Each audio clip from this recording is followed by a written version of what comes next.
Hello and welcome to the Budgeting 101 workshop through Seattle U. Today we'll be going over some budgeting basics, different vocabulary that you need to know in order to budget. I'll give you an example or some tips on how to start the process. And then I'll leave you some contact information if you have any questions. The first important piece is to know why to budget. So one activity that might be helpful for you is to actually predict how much of your money is going into different categories like food, entertainment, transportation, and savings. And then write down how much you ideally would like to go to each category. Does your prediction match your ideal? If not, that could be a sign that a budget would be helpful for you. Another good reason to budget is to help reduce stress levels. It's well known that financial stress can negatively impact your health. So knowing or staying on top of your money can be a way to reduce some of that stress. It also provides you with the tools to plan for the future. This can help set you up for success if you have a financial goal you're working towards, but it also can be a way for you to set up an emergency fund so that you can plan for the unexpected, for any sort of unexpected expense that might pop up. And finally, you just get the peace of mind of knowing exactly where your money is going. Financial decisions are often related to our values. So the ways that we interact with and relate to money are often dependent on how we've been brought up, things that are important to us. So it can be very individualized from person to person. It's important to understand the difference between needs and wants when it comes to budgeting. So a need is something that you have to have in order to live. This could be anything from like food, shelter, clothing, things that if you were to go without, it would substantially impact your quality of life or your ability to function in society. A want, on the other hand, is something that you don't necessarily need in order to survive, but it is something that can help improve your quality of life. So one example of this would be like an entertainment expense, such as like video games or going out to eat or watching a movie. All of these things they wouldn't impact your ability to live, but they would impact maybe how much fun you're having. Financial goal setting is also an important aspect of budgeting.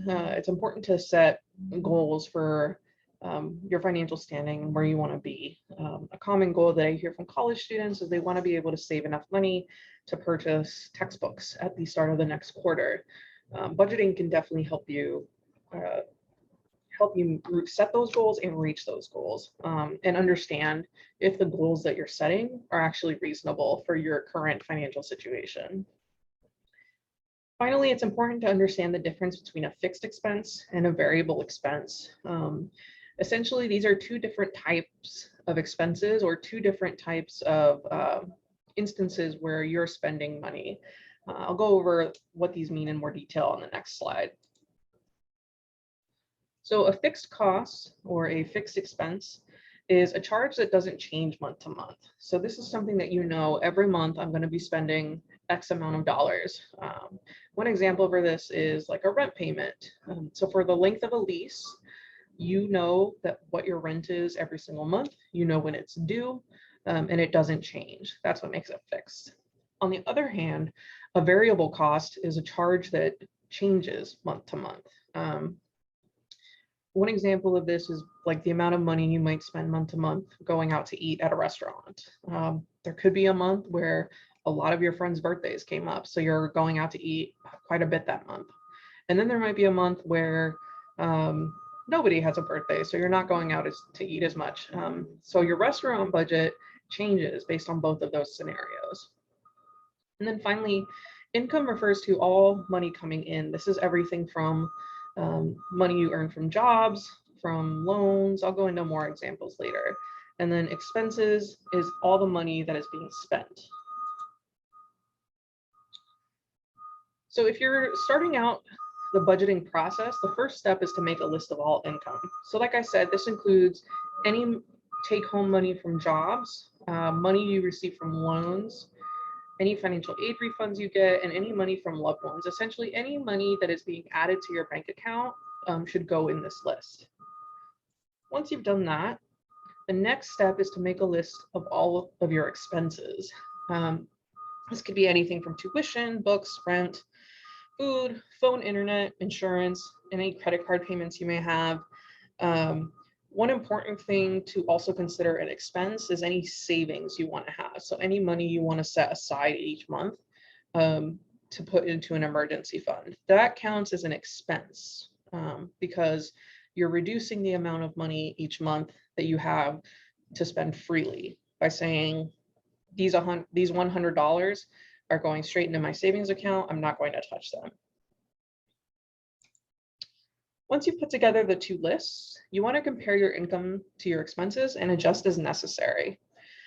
For example, if you're seeing that your expenses are a little bit larger than your income and you're having to cover the shortfall with credit cards each month, you're going to want to try to reduce your expenses to something below the amount of money that's coming in.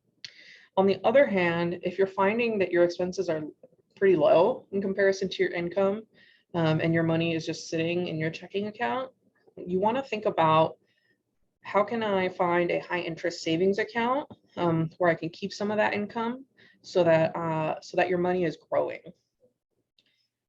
Once you've compared income to expenses, you can also start setting reasonable financial goals.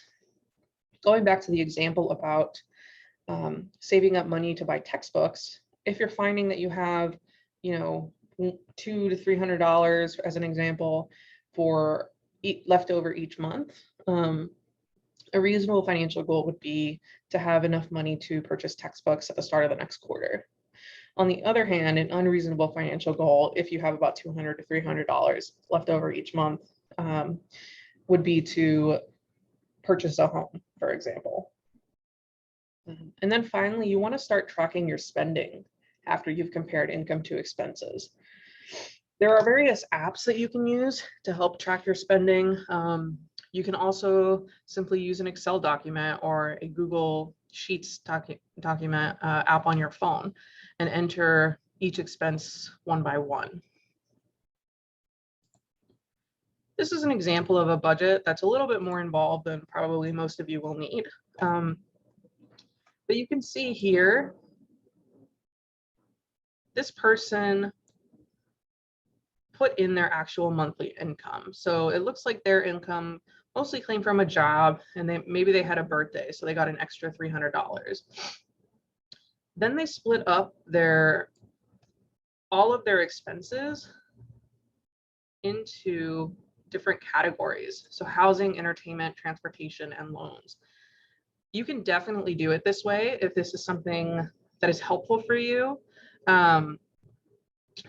It's also not necessary. You can also split your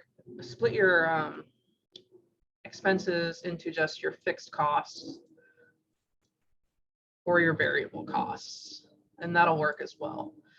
In this example, housing would be the fixed cost and loans may be the fixed costs, while the variable costs would be entertainment and maybe transportation, depending on how often they're using different types of transportation. But the important thing to note here is that they have their income and their expenses all listed out, and they find that at the end of the month, they have budgeted, if they follow their budget, they'll have $341 left over. Now they can start thinking about, okay, if this is the amount of money that can go to my savings or extra money that I have, what are some financial goals I can have? Do I want to purchase a new computer? Do I want to pay for books? You can start making those goals once you know how much money you actually have.